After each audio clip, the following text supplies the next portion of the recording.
Magandang tanghali mga pips.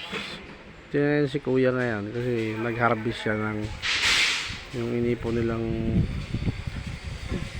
dagta ng kuwan yata to. Tubig na yung tubig na galing sa puno na yan. Hindi naman yan nyog eh. Oh.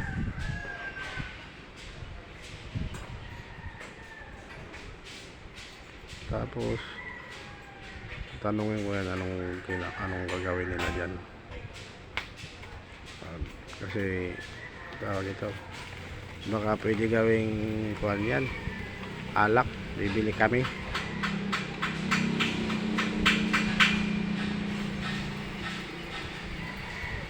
Dito yan sa loob ng kuwan namin eh, sa area ng site namin sa pinagtatrabahuan. Dami punong ganyan.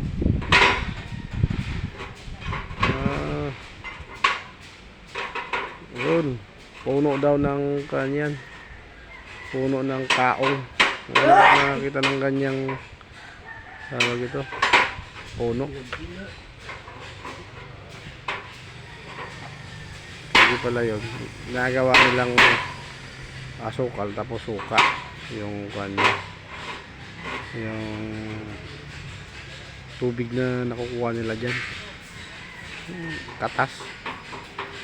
Yan yung puno na yan, puno ng kaong. Ang dami yan dito, kalat-kalat lang.